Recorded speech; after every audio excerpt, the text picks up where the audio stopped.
What is up, everyone? Welcome to the breakdown here for the Tampa Bay Open. So it's going to be pretty cool to get out on the pro field again, go and play actually in Buck Stadium on this field, and then we'll be playing outside the stadium for the rest of the event on Friday, Saturday. And then I heard something about maybe the finals are going to be in the stadium on Sunday. I'm not sure. It'd be cool if that's true. But with this breakdown, just like any other time, we're going to split the field right down the middle, just because of the way that this field is kind of set up. We do have a pretty even break right here.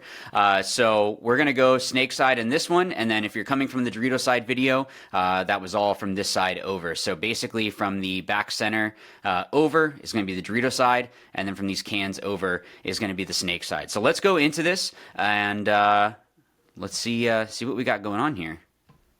There we go. All right. So like I had mentioned before, you want to make sure that you're looking to see who is it that can shoot you off the break.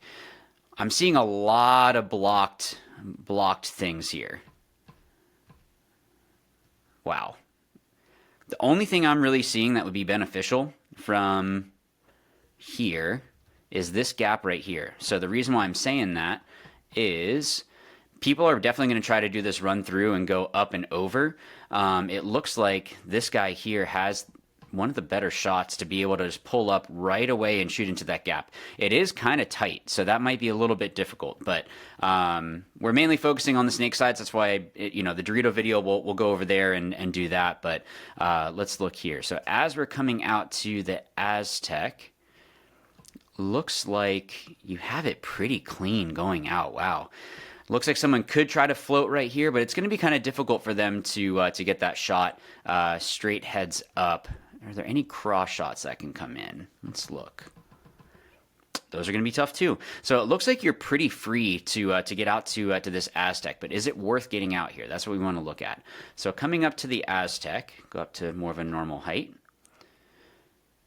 We definitely can't do much about the snake, so that doesn't seem like a good spot there.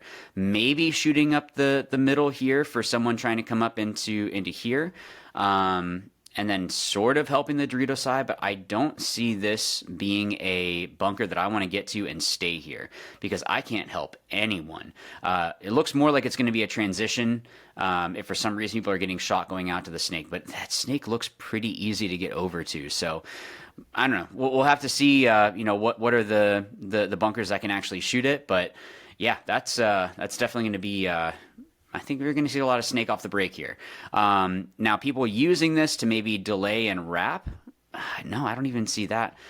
I'm not really sure why someone would come here, to be honest, other than shooting into this middle section. But it looks like if they take a deeper route and go up, then they're going to be okay. So yeah, this Aztec doesn't really look all that helpful, to be honest. Maybe to shoot into this gap. Yeah, like this is one that I would want to remember just in case they're trying to come up into the 50 Dorito. But ooh, that's not looking fantastic. So what we'll do first is go out to the corner and then go down the snake side, and then we'll look at those other couple bunkers in the middle for our snake breakdown here. So going out, I believe. Nope, that's blocked out. So someone would have to step out to shoot over the top. Now, I think that people will do that, but what are they gaining here? So if someone went running and gunning out here, if someone came up to the can and was shooting over the top of the brick, it looks like you could be able to get here, but I don't know. Yeah, this doesn't really even look that helpful to shoot down the wire. I think the snake is going to get flooded. I think you're going to see a lot of crazy snake 50 off the break kind of runs, and then someone diving out here to look down the wire. Yeah, this looks interesting to say the least. So shooting heads up, you can shoot at your mirror, but I don't know that. What can they even really do? Can they wrap and shoot anything? Doesn't even look like they can do much there. So these bunkers here don't look super great to be doing a whole lot. So let's look here in the snake. Get down more to a snake level. So let's see here. Okay, so from the snake 1, you can just pretty much go straight to snake 2. Is there anyone that can shoot that? Not really. The Dorito. This one Dorito over here, that Dorito can shoot over the top here. But even then, Well, actually, that could be something. If someone is going snake off break to go here and shoot for the overslide, maybe even shooting into this gap here, that could be an option. But I don't know how effective it's going to be, because it looks like you can just kind of bypass and just go straight up. Don't see a lot of shots into the middle. Let's go a little bit more. Now again, you want to see who is it that's really stopping you, who is it that's going to be a threat, but I'm not really seeing a whole lot of threats. I'm also not seeing a lot of shots from that snake one. Snake 2 doesn't look a whole lot better. It looks like they're really trying to force people down the field here. So yeah, down the wire. So this is where you can actually start assisting your snake. But I wouldn't put it past people to hop the inside and take this route and go up. So just because you can look down the wire doesn't mean that that's how they're going to move down the field. You have to assume that they can take this inside. So it might be good to even have someone here, but we're going to look at that later. I'm getting ahead of myself. I'm sorry. So let's look again down the wire. Okay. So coming around, if someone's in that can, they're going to be able to look down on you. So that would be a threat for sure. The Dorito can shoot this, but it's going to be blind, so they're not going to have a guaranteed shot. That other Dorito over there next to the tower looks like they have a shot as well. Let's see. Yeah, that's really not a whole lot. Maybe a little bit you can get a shot on that Dorito corner, but if they're playing the outside, I'm not sure how effective that's going to be. So let's see here. So looking down here. So yeah, you can definitely help protect your snake down the wire, but the issue is that they can run the inside and you would have no clue. Let's crawl up a little bit more here. Let's see. Wow, you really don't have a lot. So once you're in the 50 here, you do have some shots inside. So I kind of feel like anyone that's playing on that Dorito side needs to be just mindful that there could be a 50 snake off the break. Let's look at this. So the interesting thing is that because the starfish is turned, it's going to make it where you have to get to their side. You're not really protected 100% down the wire because you have to stay tucked in. And then for you to get a shot, it's either over the top or playing kind of funky over this way. But let's see. You do start getting some better shots here into the wedge, the tower, the Doritos. Yeah, so this is definitely a threat bunker for sure. And if someone is there, that's not going to be a good time if you're inside the field.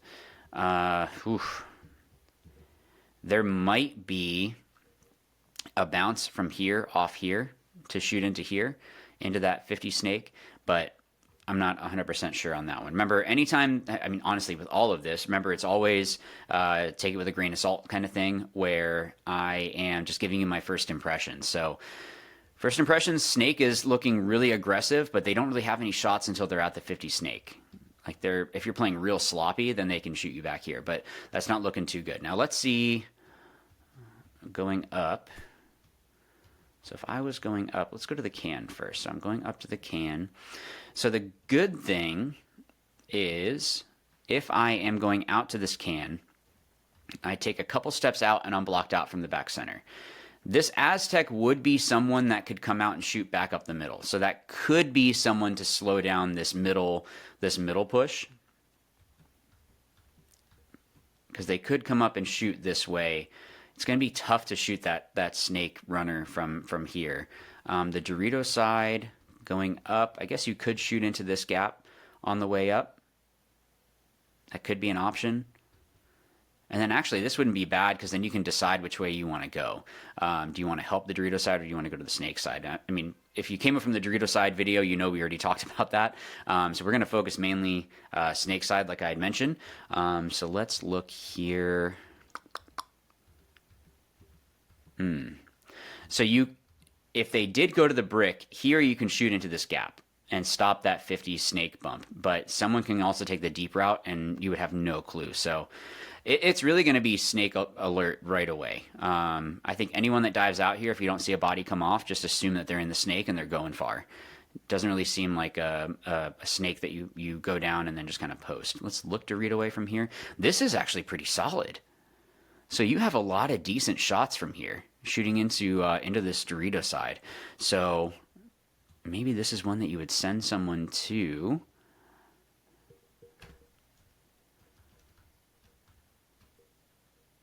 I don't know if this angle would work. That's what I was looking at there, but maybe bouncing off this tower. I'm not sure if it's too far of a bounce, if it's going to bounce into this Dorito or maybe skip into this one, depending on where you shoot it. So that could be something to throw at some people. But let's look Snake Way.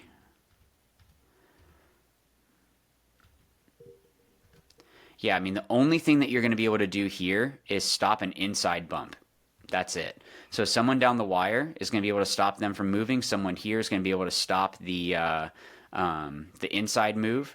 But if someone stays low, they can still dive across here. You can't see it. So even if I go up, yeah, it's going to be tough. Unless they go real tall across there, they should be able to make this move. But let's look here. There we go. So this can is able to shoot there. That Dorito, it's not looking terrible, but it should be pretty easy to make this bump into here. Pretty easy to get in. The issue would be if someone's already in there, just trying to listen. Are they on the inside section or are they on the outside section? Because you don't want to go around and try to bunker someone and they're not actually there. Let's see if there's any shots in the beam though. Ooh, that one's not bad. Shooting into that Dorito. Yeah, that's pretty solid actually. So interesting there. Let's look over at this can. I am not that tall. Let's see. So the can is able to shoot down on the snake a little bit, but you're super exposed in here. I wouldn't come here early. This is not a bunker that I'd want to be here super early because it's just going to be difficult to stay alive. The other thing is that if you are posted this way, you can definitely slow people down. But all they need to do is get into the snake 2 or 3. And if you're not pushed in like all the way, they're going to be able to shoot into probably get your pack. So that's definitely not going to be a guarantee. This is going to be more of a middle 2 bunkers to either, like you guys have shut down the snake completely because you can shoot this gap here. You do have that gap into the snake. But I would say this would be one to help out with the Dorito side pushing, and you already have 2 people on the snake side that you don't have to look that way. Let's look at this little W here. Back up. Okay, so this again is a decent one, but I feel like you would really run the risk of people coming around and shooting you in the back of the head. This wouldn't be a bad bunker, I think, if you were going to come through and then, try to catch someone inside. But how effective is that going to be? I don't know if it's really going to be all that great. I think it's going to be one of those that you use this as a way to listen and then come around and go get them. But if someone's at this brick, the second that you take a step out, you have to commit over this beam. So they're going to catch you here. Someone in the tower is going to catch you heads up. So unless there's no one here and there's only someone in this Aztec over here, then you could use this to go and get them. But anyone here is 100%. They're gonna end up shooting you. Oh my goodness, I'm getting a phone call. I'm gonna turn that off. So let's see. So unless you are completely blocked out from that Aztec, this brick and this tower can definitely shoot you. So if you're trying to use this as a way to go and bunker the 50 snake, like that they're on this side, this guy's going to catch you, this guy's going to catch you by the time you take a step out. Like you probably wouldn't be able to step out and get them. If you are, the wedge could probably get you too. So that's definitely going to be more of a closing type bunker. So I'm seeing some good stuff. Like there's definitely some big moves on the snake side off the break. Let me go up and just see if there's anything that maybe we missed. So really solid. I'm seeing some good moves for the snake, going around and up and in. Someone else probably needs to be in the snake with you to shoot down the wire. This can you could use as a way to figure out which way you're going to go and help. These cans, I don't see them as being something early right now, at least, because once you get up there early, you're giving them chances to pick off a pack. So that's not a good thing. Yeah, it really seems like snake is the way to stop the snake. You might need to have 2, maybe 3 bodies this way to make sure that your snake stays alive. So yeah, so that's what I'm seeing right now. As for bounces or bounce possibilities, maybe this one. So coming from the home off there could maybe go into there, but you're blind to it. So you're just 100% blind. I don't know if that's really going to be worth it to try to do that. And then yeah, I don't see this back center being something really useful to help out the snake. Other than to shoot this gap, that's really all I'm seeing. Like other than that, I don't see the back center being super helpful. The corner seems okay as a way to get into the snake, just to kind of, even overslide and go up, just because they have to shoot blind over the top of the brick here. But yeah, that's not looking easy to shoot. Yeah, I would expect a snake off the break pretty much every point. I think it's going to be definitely a grinder of a field, at least on the snake side. So if you haven't watched the Dorito side breakdown, again, first impressions, make sure that you guys go ahead and do that. And if there's anything that you guys saw that I didn't, put it in the comments down below. I think you all are going to agree with me on this one, that there's going to be a lot of 50 snake off the break, then someone following up, probably people trading out pretty quickly through here, and then just a war of attrition on this snake side. So we'll definitely see how things break down. Yeah, thanks for watching, everyone. And again, if you haven't watched the Dorito side one, please go ahead and flip over there, watch that Dorito side, so that way you know more about everything on the field. And if you came from the Dorito side video, hey, now you watch the snake side, so now you have a little bit better of a view. So I'll see you in the next one. As always, remember, watch, learn, win. Thanks.